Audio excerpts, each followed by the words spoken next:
I was going to entitle it my dream scenario for a full moon rapture. Then I thought, well, people will think I'm claiming I had a dream about it, and I don't want to go there. So yeah, there's going to be two ideal scenarios that are upcoming dealing with a full moon, and therefore building on last week's discussion about the full moon in the sixth seal of the book of Revelation, a rapture full moon event. Two very interesting scenarios. But there's been a bit of a surge in the last couple of videos for whatever reason. Maybe it's the title of the video or the algorithm of YouTube, but some new people have come through. And I noticed that someone was asking, okay, so you're not pre-trib, you're not post-trib, what are you? Are you non-denominational? What's your deal? Tell us a little bit. Well, I've tried not to make this about me, but I totally understand that point of view. It's a legitimate question. You want to know, well, this guy or gal that I'm watching, they're not some cult member, are they, parading around as mainstream evangelical? So let me just tell you, no, I'm not pre-trib. I'm certainly not post-trib. But I am rapture imminent. I believe the rapture is imminent because I believe the sixth seal is imminent. And the sixth seal is imminent because war in heaven is imminent, because that's what the Revelation 12 sign is pointing to. And this is such an important chain of events. Christ talks about in the Olivet discourse that his coming, where he sends out his angels to gather his elect, is predicated on the powers of the heavens being shaken. That's war in heaven, with stars falling to earth. That's Satan and his angels being cast to earth to begin the final phase, a recapturing of Israel, a regrafting of Israel back into the olive tree. So it's all hinged together. If there were one focal point of this channel, it is this: do not let anyone talk you out of the Olivet discourse. Do not fall for the garbage that it's not for the church age. It absolutely is, and every fiber in your being should just bristle at hearing someone try to get you off the path of the Olivet discourse. It is most certainly for today. So in a nutshell, that's what I am all about. Okay, one other thing, not as important, but, it's worth noting that I'm smarter than my sister, okay? Although you would be hard-pressed to have convinced my parents of that as I was growing up, because I was kept back in the third grade. Yeah, so that little stigma followed me for my entire scholastic career. Oh, just show up at the third grade, they said. It's just a formality, they said. You'll be graduated on to the fourth grade. Just don't do anything stupid like setting the school on fire, they said. Well, it didn't work out that way for me, did it now? No, there was a lot more to the third grade than just showing up. But anyway, so the Revelation 12 sign is entering a very, very, very key moment. It is about to enter into its seventh year in just a couple of months, less than a couple of months. And I also want to address that at the end of this video. But before we get to the two really interesting full moon scenarios, let's talk about a couple of things that need to be put on the table regarding the sixth seal. Specifically, the sun becoming black as sackcloth and the moon becoming as blood. This begs the question, well, are there eclipses involved here? Should we see eclipses when we see this? Okay, I'm going to be a bit ambivalent about that. My final conclusion is I don't think necessarily we have to include eclipses, but they may be in play. So I think we need to be aware of both scenarios. The reason I say that is because there isn't an eclipse that turns both the sun black as sackcloth of hair and also turns the moon blood red. A solar eclipse will turn the sun black, of course, and a full lunar eclipse will put a red tinge on the moon, but those are two separate events. This is saying this is happening inside, both will happen inside the sixth seal. And I think it's also a stretch to say when it talks about the moon becoming as blood. See, we think of blood moon eclipses. They didn't even understand eclipses until the 5th century. So that may be a stretch. However, it says full moon. And if you're going to have an eclipse, a lunar eclipse, you have to have a full moon. So maybe it's embedded in there. So I'm going to take a look at both scenarios. A perfect scenario without eclipses and a very interesting scenario with eclipses. So I hope that's acceptable to those. You may have a more definitive opinion about that, and that's fine. I'm going to remain on the fence until I have a little more clarity, if I do get more clarity about that particular situation. Also, the other thing that has to be noted. So after we see the effects of the sixth seal open, John looks into heaven and he sees the Gentile church standing there from all nations, all tribes. You couldn't even count them. It's a 2,000-year kingdom of people that our Lord has collected from all the nations during the church age. And one thing can not be missed is the clear tie-in to Feast of Tabernacles. First, we are told the people standing there, which is you and me, this is a family photo, okay? If you had waved when John looked into heaven and saw that, he might have noticed. I saw from every tribe and nation and tongues, and one of them waved at me because you're there. You're standing there in heaven. That's us.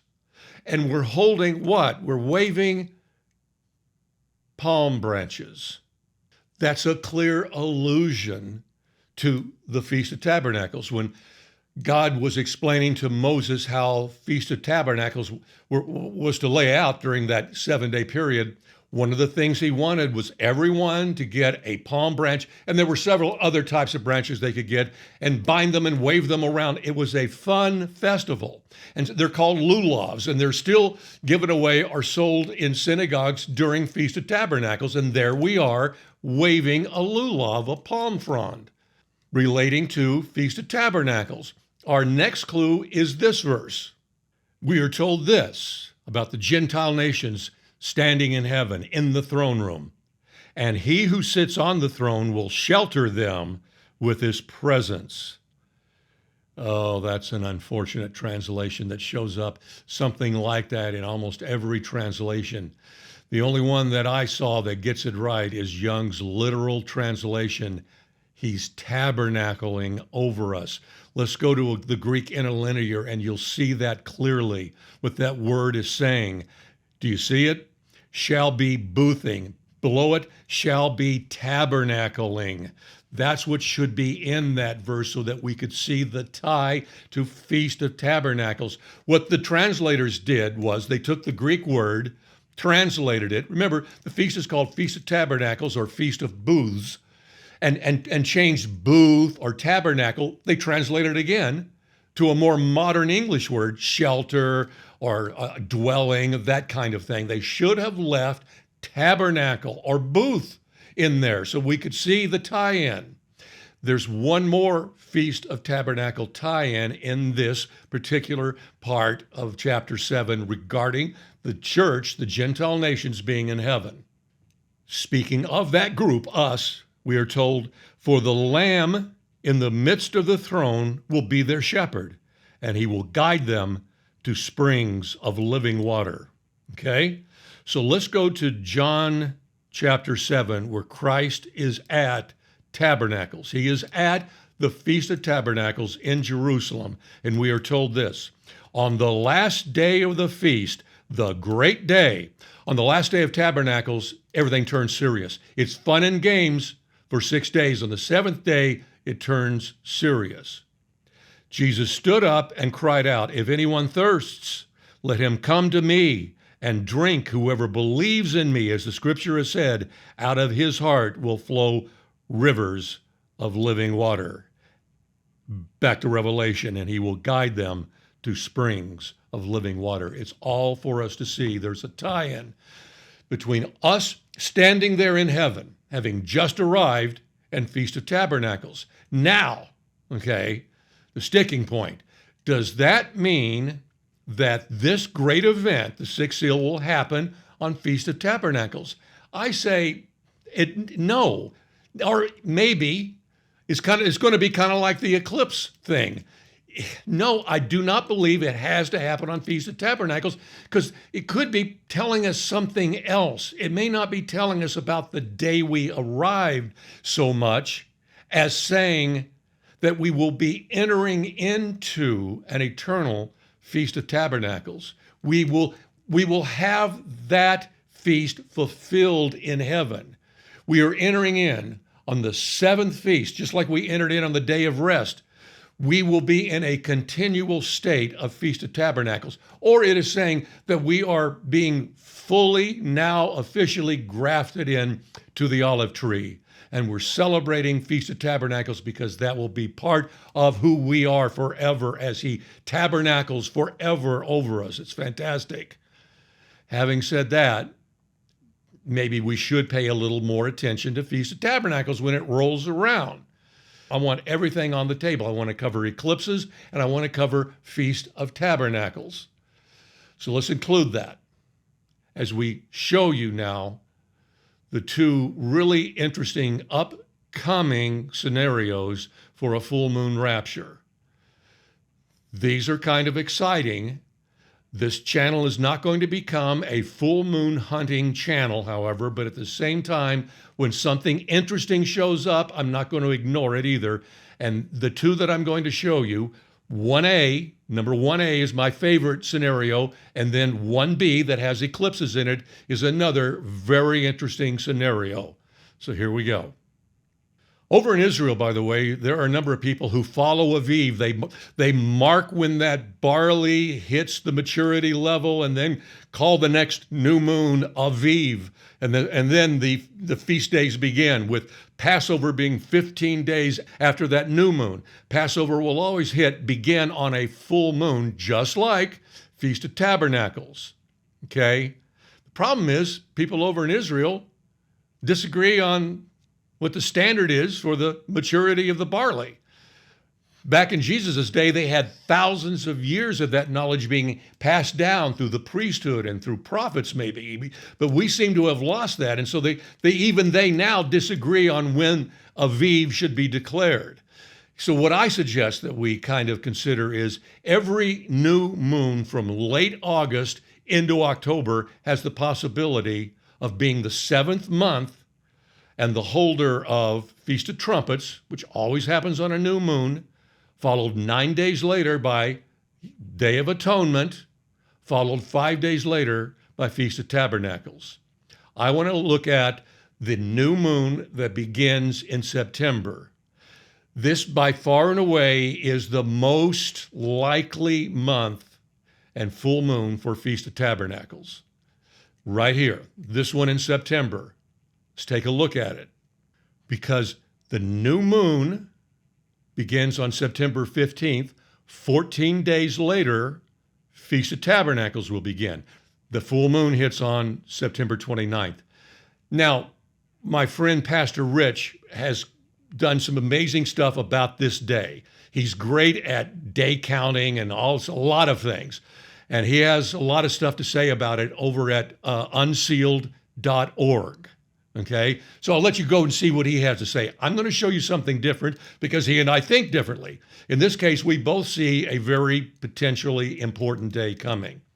I want to show you something different, but you should definitely check what he has to say out in the comment section over there.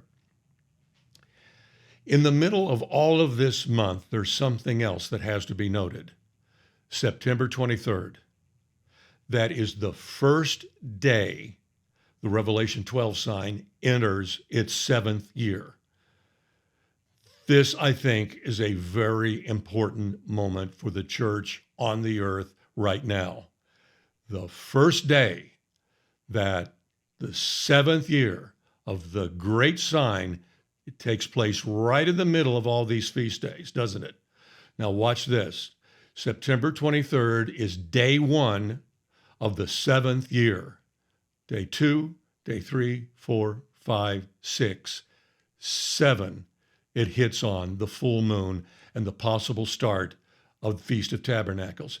So that you understand it, what that is on the 7th day of the 7th year, it hits on a full moon on the 7th Feast of Tabernacles, which lasts for 7 days.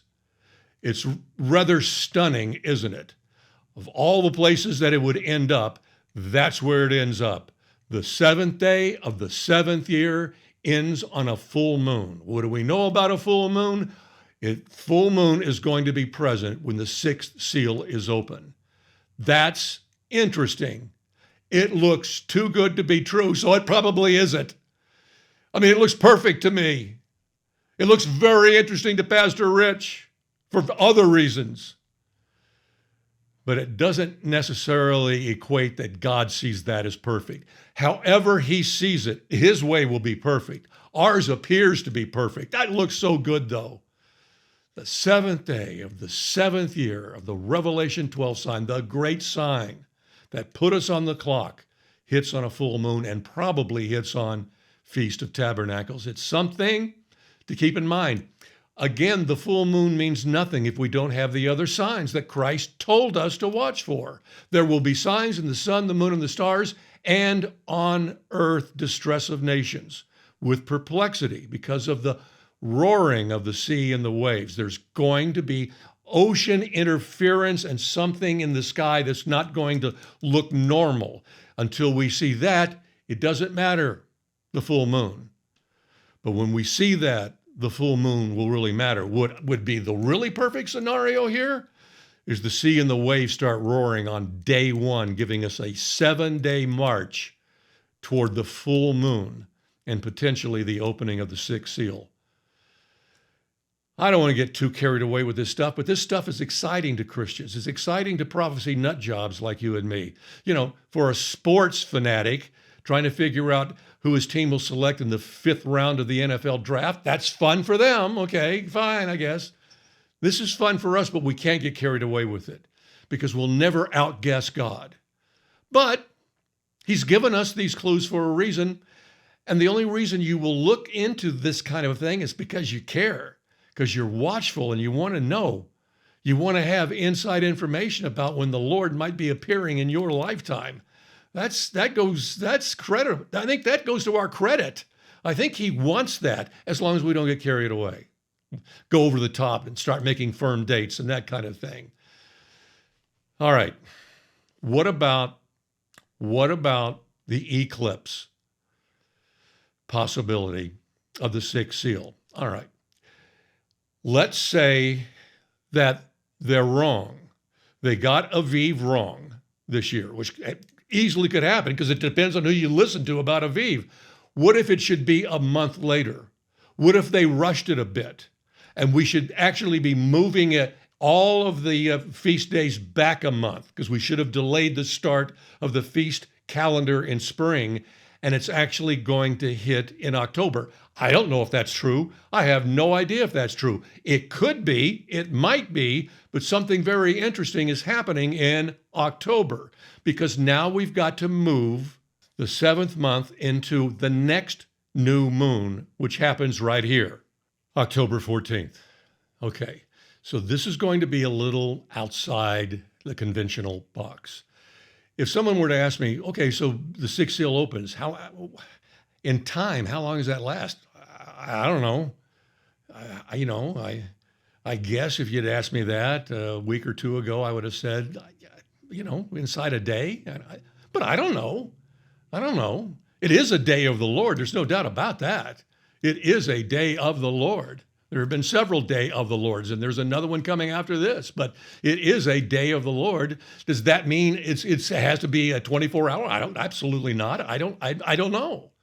But what if the 6th seal description is telling us it begins on a solar eclipse where the sun would become black as sackcloth and extends to a lunar eclipse?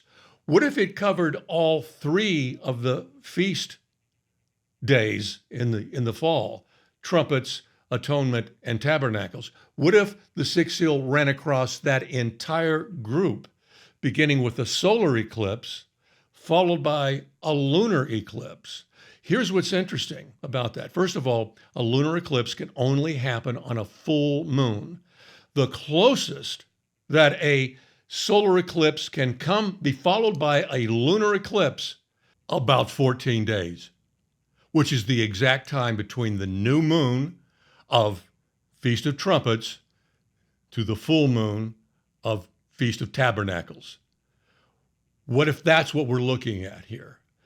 Because the reason I ask that is the new moon in October 14th is a solar eclipse. 14 days later on Feast of Tabernacles, it's a lunar eclipse. That event actually will take place in October. Now, the solar eclipse is an annular, which just means that the moon is closer to us, so it's a total eclipse, except that little outer ring of fire will be showing, but it will look black. There's no doubt about it.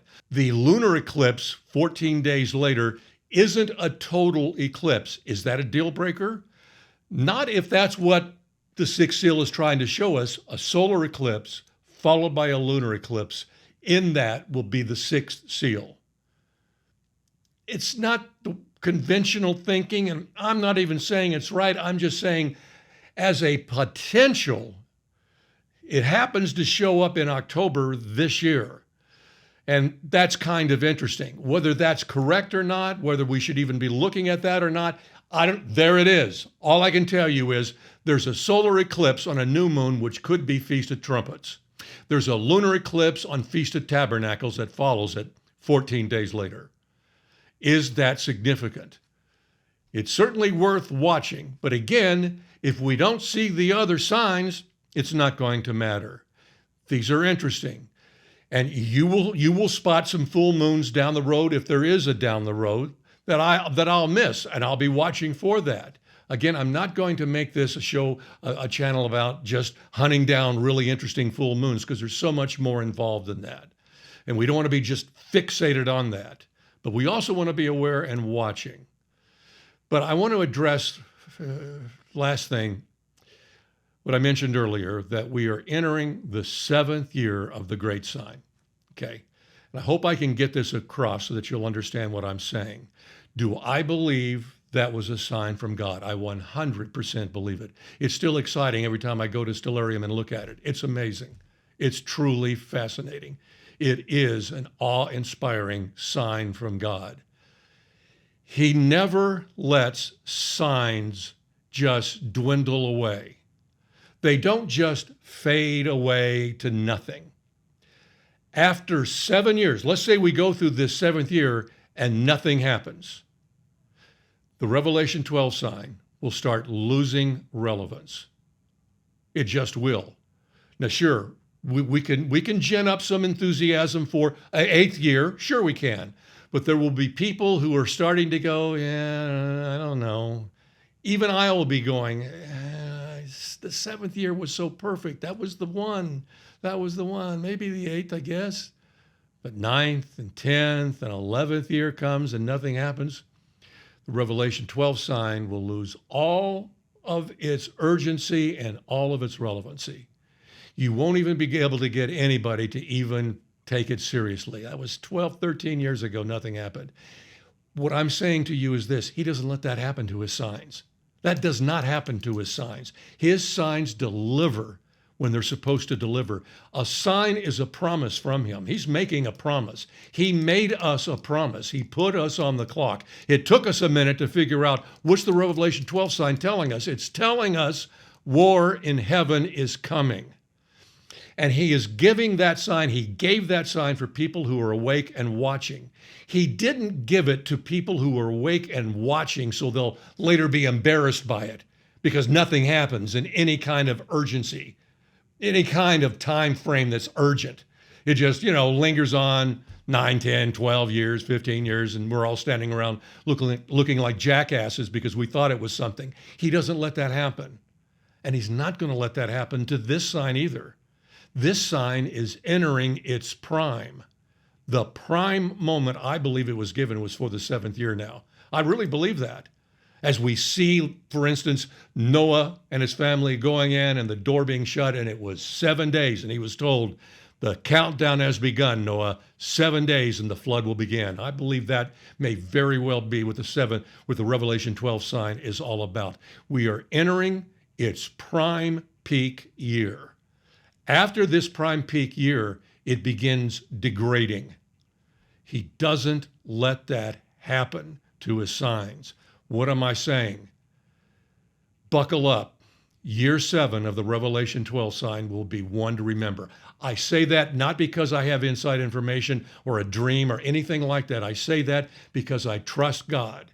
He has been faithful in the past with his signs.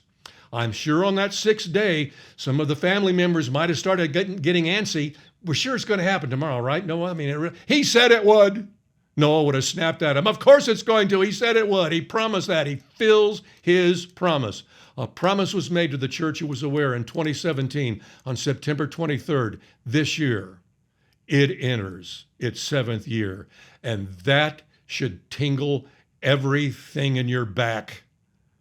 The 7th year of the great sign begins September 23rd, 2023.